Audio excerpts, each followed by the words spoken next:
Hello and welcome to the UPSC Prelims PYQ series by Shikra Academy.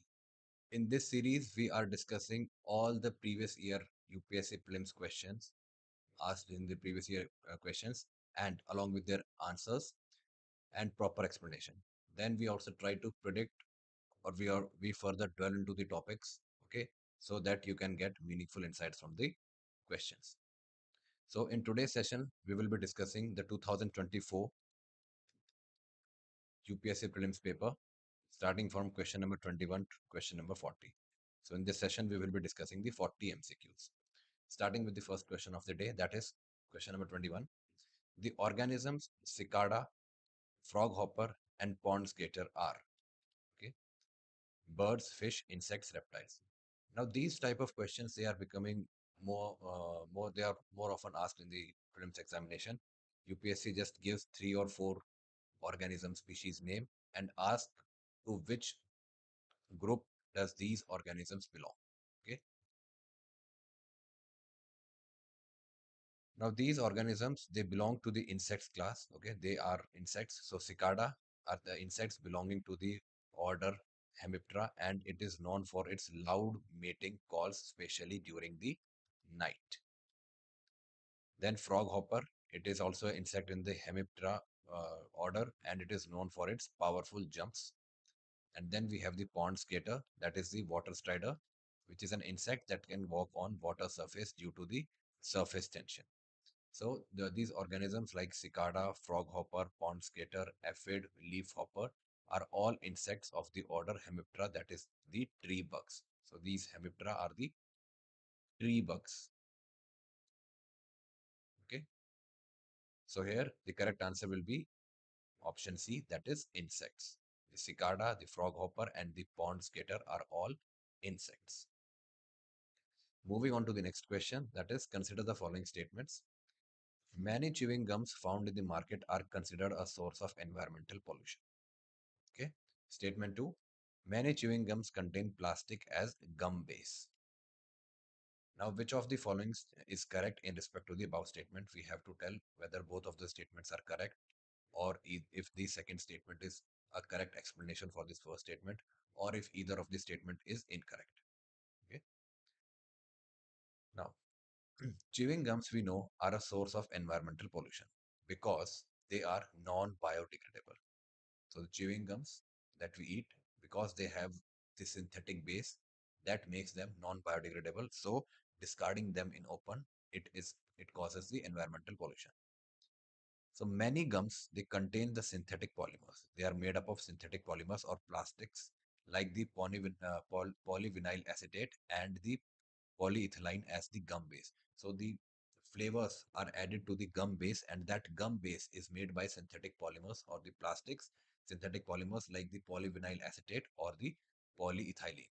Now, this plastic content that is making the base, the gum base, that makes it persist in the environment, that makes it non-biodegradable, and it causes urban waste issues. So just remember, the synthetic gum base is made up of plastic polymers, which is non-biodegradable. Therefore, these chewing gums are a source of pollution. So the correct answer here will be option A, that both the statements are correct. The chewing gums found in the market are considered a source of environmental pollution. Yes, they are a source of environmental pollution, and they contain many of the chewing gums. They contain plastic as the gum base. This statement is also correct. So the correct answer here will be both statement 1 and 2 are correct, and statement 2 is explaining statement 1. Moving on to the next question, that is consider the following pairs. We are given 3 countries, 3 regions, okay, an animal found in its natural habitat. So this is also a question. So till now, all the 3 questions have been asked from the subject of environment. How many of the pairs given above are correctly matched? Okay. Now we know that Indri this is Indri. It is a primate that is found in Madagascar, the island of Madagascar, and it is not in Brazil or South America. Its natural habitat is in Madagascar. Elk is a deer species. Okay, it is a deer species. Okay, and Indri is a primate. Okay, this elk is a deer species that is found in North America. Okay, It is found in North America, it is found in Siberia and East Asia, but not in Indonesia. So it is not found in tropical regions of the world. Indonesia is lies in the tropical belt. Then third, we have the bonobo, which are apes and primates. So these bonobos, these are apes or primates, and they are found in Congo Basin, that is in Central Africa, and not in Madagascar. So all the three pairs that we are given are mismatched. So Madagascar, it has lemurs, Indri, Ai, or Sifaka. Okay. Indonesia, all these are the ape species that I'm talking about. In Indonesia, we have the orangutans. In Indonesia, there is also the Komodo dragon, which is the largest known reptile or the largest known lizard, and it has the proboscis monkey. Then the Congo or the Central Africa, it has the bonobo, gorilla, and okapi. So looking at our question, so how many pairs? The first, Brazil, is incorrect because the Indri is found in Madagascar. Okay. The second pairing is also incorrect because elk is found in North America. And the third is also incorrect because the bonobos are found in Central Africa. So none of the pairs are correctly matched. Moving on to the next question, that is, consider the following pairs regarding the World Toilet Organization. Okay, it is one of the agencies of the United Nations. World Toilet Summit, World Toilet Day, World Toilet College are the initiatives of this organization, that is World Toilet Organization, to inspire action to tackle the global sanitation crisis. The main focus of its function is to grant funds to the least developed countries and developing countries to achieve an end to the open defecation. We have to identify the correct statements out of these three. So the statement one here is incorrect because WTO, that is World Toilet Organization, is not a UN agency. It is not a UN agency, and it is an NGO that is based in Singapore. So the World Toilet Organization is an NGO. Statement 2 is correct because the initiatives like the World Toilet Summit, the World Toilet Day, and the World Toilet College, these are the initiatives of this World Toilet Organization. And statement 3 is also incorrect because it does not mainly focus on granting funds but also on advocacy, awareness, and partnership. Okay, so this World Toilet Organization, it works globally to improve overall sanitation. It inspires governments and stakeholders, but it is not a UN body. So coming back to our question, so statement 1 is incorrect because it is an NGO and not a UN body. Statement 2 is correct. The World Toilet Summit, the World Toilet Day, and World Toilet College are the initiatives of this organization. Then thirdly, the main focus is to grant funds to the least developed countries, but also much more. So it also inspires the governments also. So statement 3 becomes incorrect. The correct answer here will be option A, that is 2 only. Moving on to the next question. Consider the following statements. Lions do not have a particular breeding season. Unlike most other big cats, cheetahs do not roar. Unlike male lions, male leopards do not proclaim their territory by scent marking. And we have to identify the correct statements out of it. Okay. Now looking at the first statement, so lions, they breed throughout the year. Okay. Lions, they are mammals, carnivorous mammals, and they can breed throughout the year. So they do not have a fixed breeding season. Okay. Statement 2 is also correct because the cheetahs cannot roar. Cheetahs are among a few big cats. Okay. They are like, unlike most of the big cats, that they do not roar. They just make meow meow kind of sounds, just like a big enough cat over there. Okay. So statement 2 is also correct. Statement 3 becomes incorrect because the male leopards, they mark their territory with scent by their urine. Okay. They scatter their urine in their territory. They mark trees with their urine. Okay. And they let their scent remain in the territory. So In conclusion, lions breed year round, cheetahs can't roar, and leopards use scent marking to proclaim the territory. So, looking at the statements, so lions do not have a particular breeding season. This statement is correct.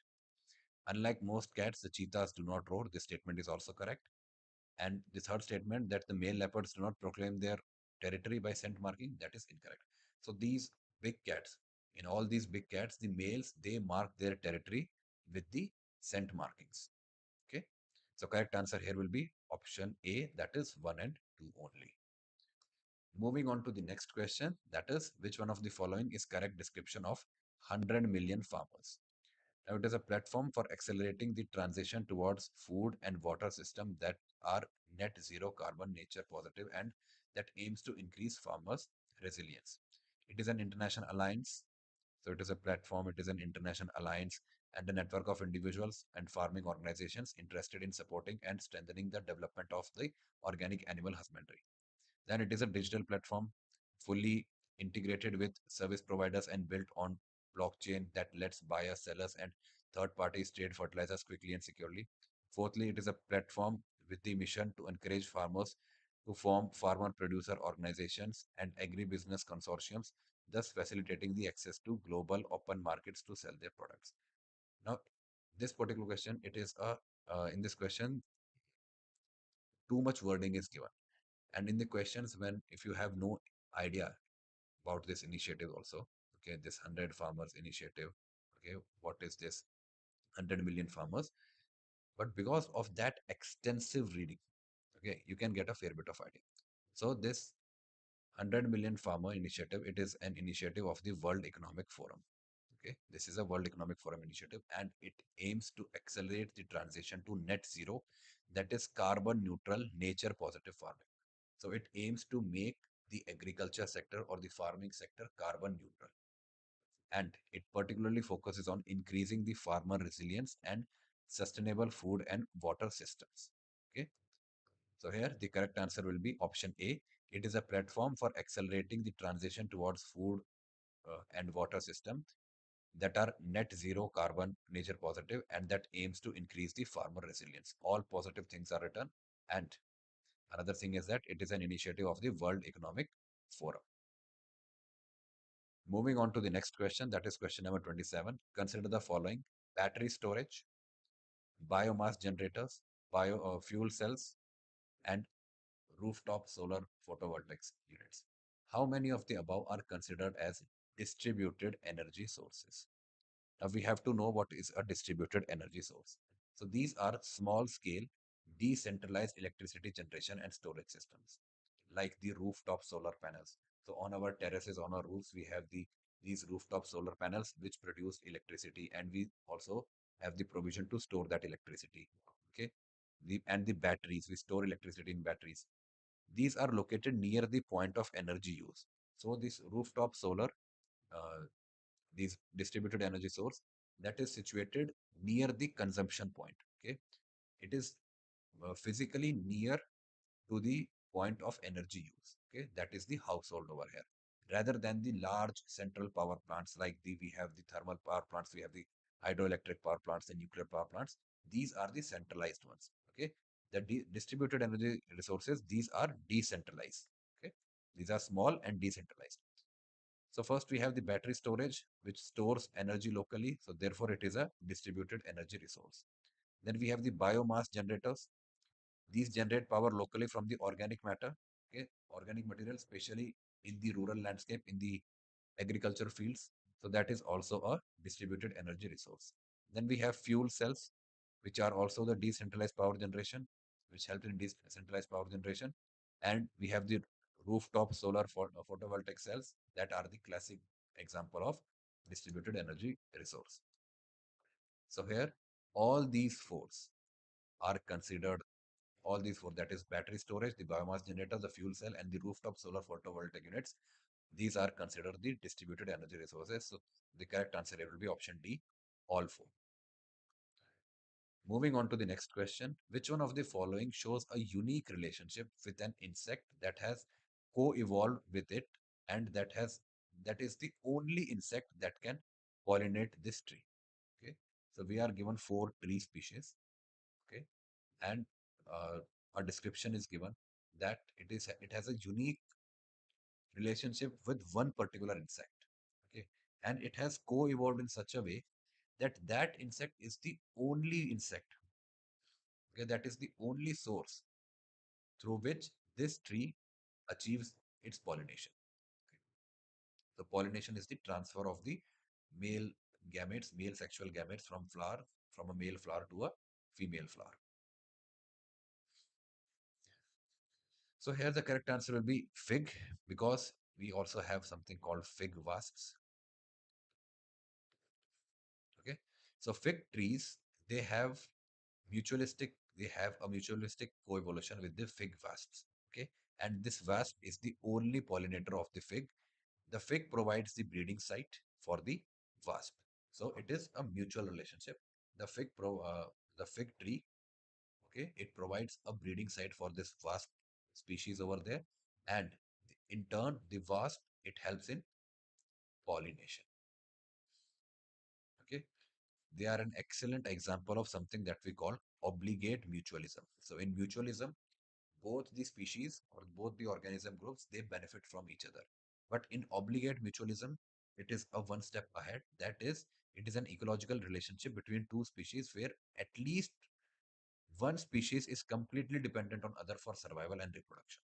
Okay, here this fig tree is completely dependent on this fig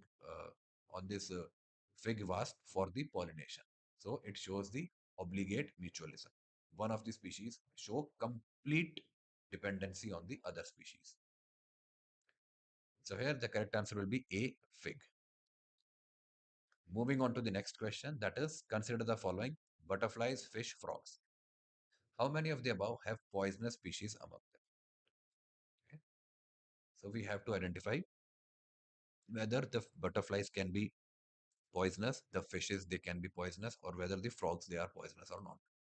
Certain species. Okay.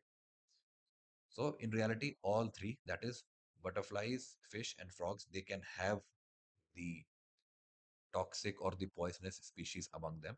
So butterflies example is the monarch butterfly, which is poisonous due to the cardiac glycosides. Okay, so the monarch butterfly, they secrete these cardiac glycosides, the glycoside molecules, which hamper the cardiac system. Or the then we have the fish example, puffer fish, an excellent example of a poisonous fish. It has tetrodotoxin, which is a neurotoxin.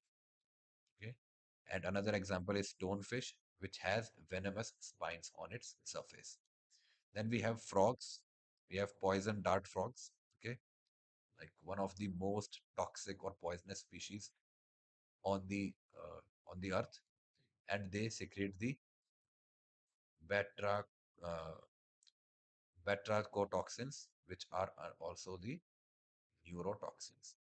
Okay, so therefore, all the three groups, that is butterflies, fish, and frogs, okay, they can have the poisonous species among them.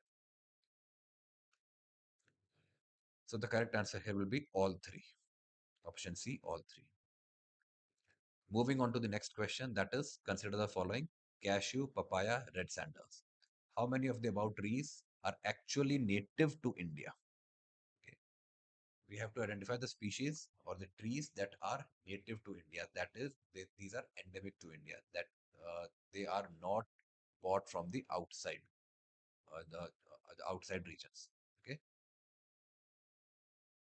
So among the only the red sanders is native to India. Okay, and it is found in the area of in the region of Andhra Pradesh around the Eastern Ghats. Okay, the cashew that we have, it is native to Brazil or South America, and it is bought in India by the Portuguese. Okay, so cashew is native to Brazil, and Brazil was the largest colony, okay, of the Portuguese. And in India, the Portuguese were the ones to establish the first set of colonies over here. And their colony, especially Goa. Okay, Goa was the biggest Portuguese colony in India. Okay, and so that is why Goa is also famous for the cashews. So these Portuguese, they introduced cashew to India from Brazil. Then we have papaya that is native to Central America. Okay, and we have the red sandals that is endemic to India, that is found in the state of Andhra Pradesh in the Eastern Ghats. So only one, that is red sandals, is the correct answer.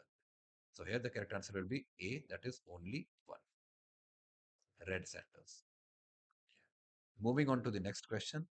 With reference to radioisotope thermoelectric generators, consider the following statements. RTGs are miniature fission reactors. RTGs are used for powering the onboard systems of spacecraft. RTGs can use plutonium-238, which is a byproduct of weapons development. Okay, and we have to identify the correct statements over here.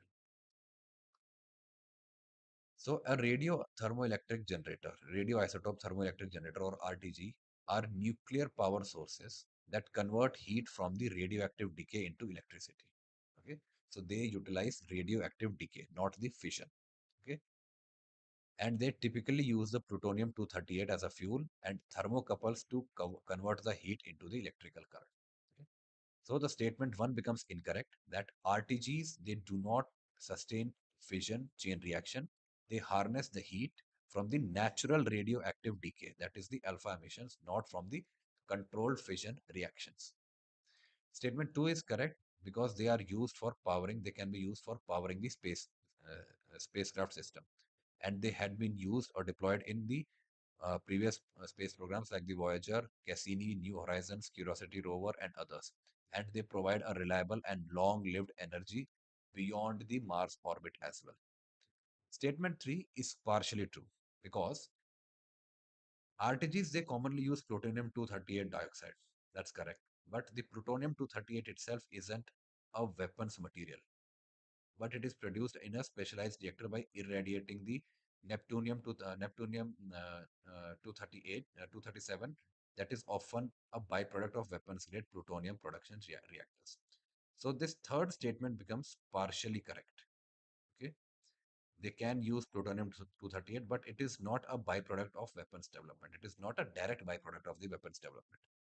So the RTGs are miniature fission reaction. This statement is incorrect. RTGs can be used for powering the onboard systems of spacecraft. This statement is correct, and this is partially true. So we can say the correct answer here will be option B, that is 2 and 3 only. And here the elimination method 2 comes to our rescue. That if we are not, if we are even not sure of the third statement, but if we know that the first statement is incorrect, we can easily eliminate these three and can arrive at our answer.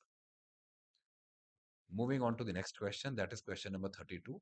Consider the following statement. Giant stars live much longer than the dwarf stars. Okay, so we have two category of stars, that is giants as well as dwarfs, based on their mass and size. And compared to dwarf stars, the giant stars have a greater rate of nuclear reactions. Now, which of the following is correct in respect to the above statements?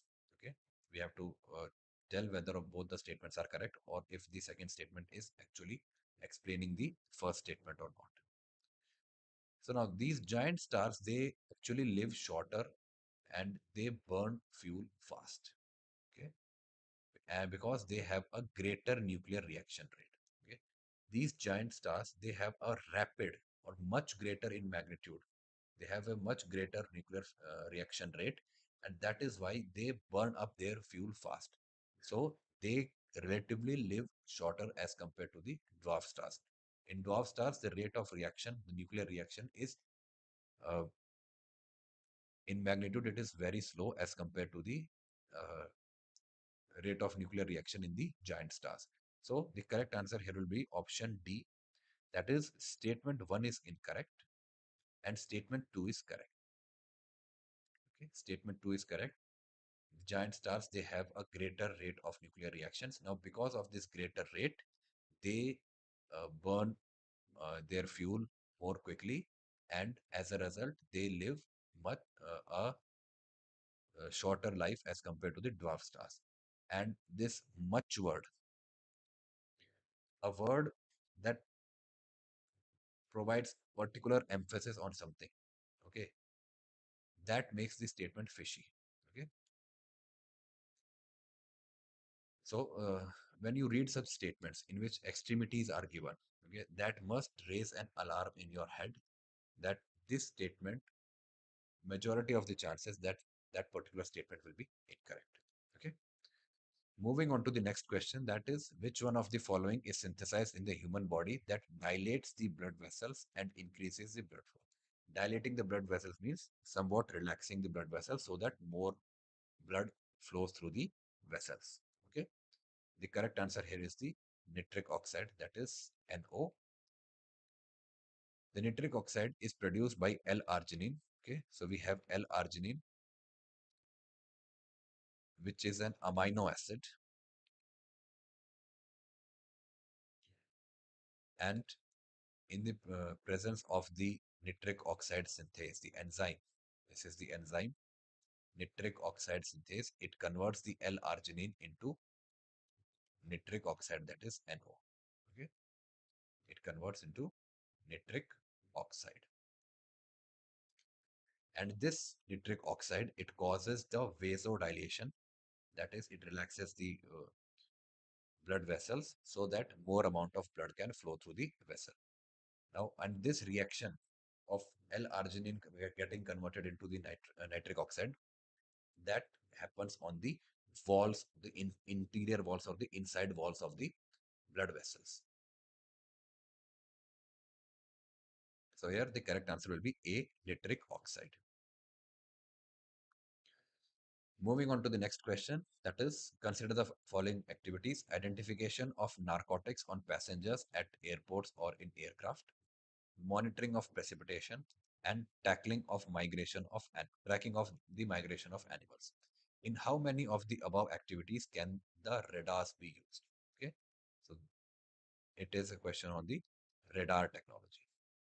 Okay, and it is asking, can radar technology be used?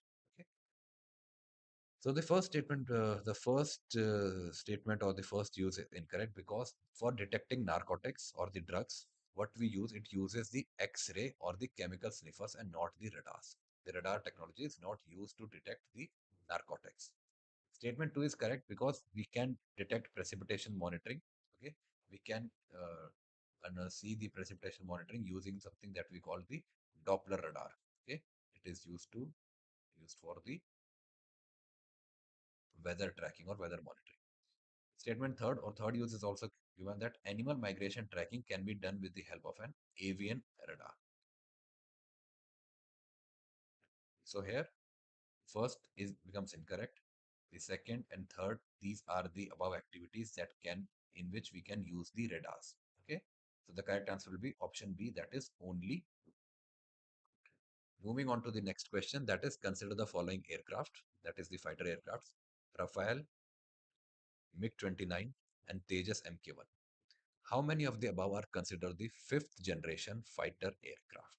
Okay, we have to tell which of them or how many of them are above are the fifth generation fighter aircraft. So, fifth generation fighter jets are the most advanced class of military aircraft as of now.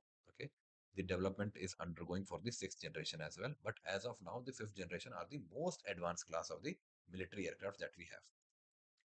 And these are characterized by the revolutionary features that provide that provides air superiority and survivability, and also the hallmark of these fifth generation fighter jets are their stealth technology. Okay, that is their ability to remain or to net to be, not to be detected by the ground radars of the enemy.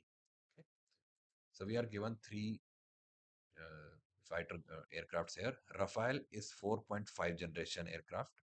MiG-29 that we have is the fourth generation, and the Tejas Mk1, that is indigenously designed and developed by India, that is also a fourth generation fighter aircraft. So the correct answer is D. None of the Rafale, MiG-29, or Tejas Mk1 is the fifth generation fighter aircraft. So the example of fifth generation fighter aircrafts are the Sukhoi Su-57, that is by Russia, F-22 and F-20 and F-35, the Lockheed Martin F-22 and Lockheed Martin F-35 by USA, and the Chengdu J-20 by China. Okay. As of now, these three countries are the only countries that have developed their own fifth generation fighter jets and have deployed them also. So here the correct answer becomes option D, none. Rafale is 4.5 generation, MiG-29 is 4th generation, and Tejas MQ-1 is also 4th generation. Moving on to the next question. In which of the following are hydrogels used? Okay. First is the controlled drug delivery inpatient. Second is the mobile air conditioning systems. Third, the preparation of industrial lubricants. Okay, we have to select the correct answer over here. Okay. Now, what are hydrogels? So, hydrogels are three-dimensional networks of cross-linked polymers. Okay, these are cross-linked polymers having a 3D structure, 3D network that can absorb and retain large amounts of water or the biological fluids. These are the hydrogels. So, uh, their application, they can have application both in the biomedical use, that is, they can be used for the controlled drug delivery. The drug, uh, these hydrogels, they are incorporated with the drug, and over a time, the drug gets released by these hydrogels over extended period of time. Okay, so they have the biomedical use. Statement 2 is also correct. They can also be used for mobile air conditioning, that is cooling via the evaporation. So they can release the coolant bit by bit, and the evaporation of the coolant will help in the cooling effect. Statement 3 is also correct because it can be used as industrial lubricants and is used in thickening as well as stabilizing agents. So the correct answer here will be option D, that is all three. Okay. It can be used for controlled drug delivery in patients, the mobile air conditioning system, and preparation of the industrial lubricants.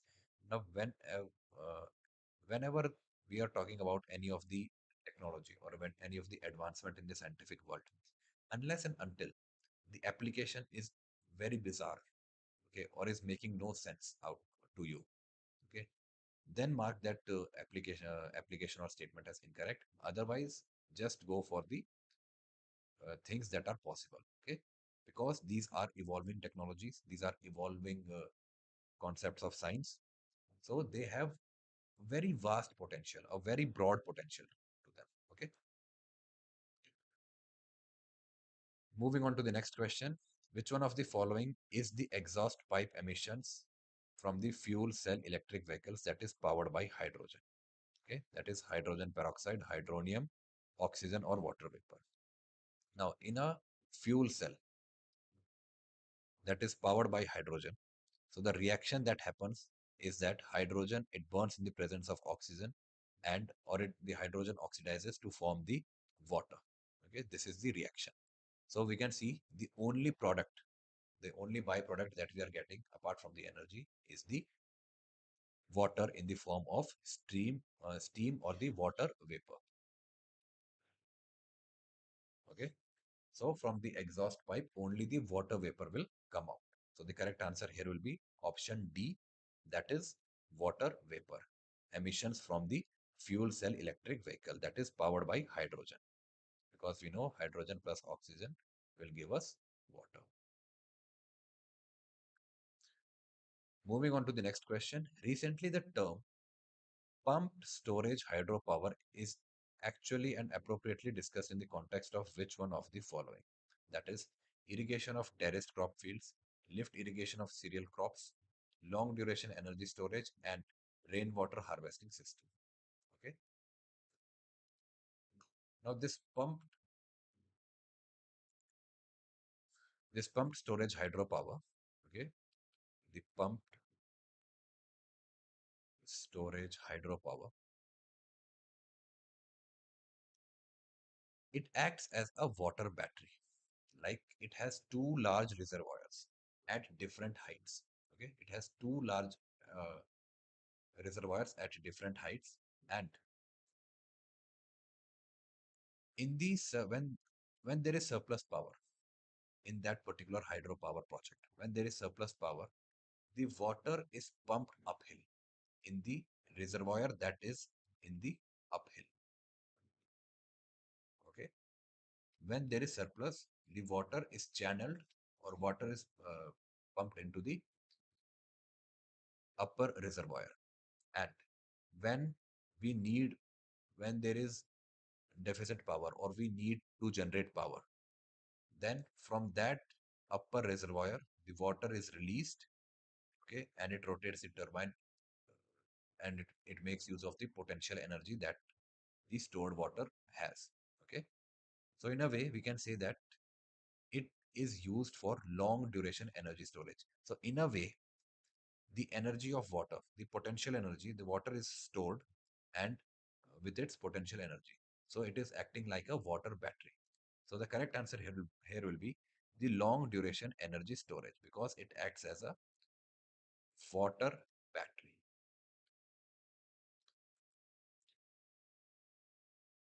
Moving on to the next question, that is the membrane bioreactors are often discussed in the context of assisted reproductive technologies, drug delivery nanotechnologies, vaccine production technologies, and wastewater treatment technologies. Now, it's a very simple question, a very direct question, I would say. If any one of you has any idea about the wastewater treatment, okay, you know that there are certain big chambers, big bioreactors out there, and for the wastewater treatment, the water flows through certain membranes also. Okay, so a membrane bioreactor is an advanced wastewater treatment technology that combines the biological treatment like the activated sludge. Okay, it is a bioreactor. It combines the biological treatment with the membrane filtration. So the two concepts, the membrane filtration as well as the biological treatment, that that gets combined here. So this help us to achieve high quality effluent and offer advantages such as smaller footprint, that is low emissions, and a superior solid liquid separation compared to the conventional methods of just filtering out the waste. Now it is used in the advanced wastewater treatment and combines both the biological treatment along with the membrane filtration. So here the correct answer will be option D, that is wastewater treatment technologies. Okay. Moving on to the final question of the day. With reference to the Indian economy, collateral, collateral borrowing and lending obligations are instruments of. Okay. So we have to identify whether they are instruments of the bond market, the forex market, the money market, or the stock market. Okay. So first, let's discuss what is a collateral borrowing and lending obligation.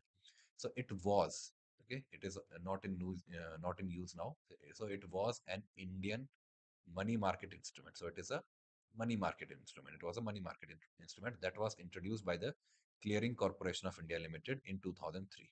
Okay, and what it did was it facilitated the short-term collateralized borrowing and lending using the government securities. It allowed the entities, okay, the banks, the financial institutions, okay, particularly that are excluded from the call money market to access funds by depositing government securities as collateral.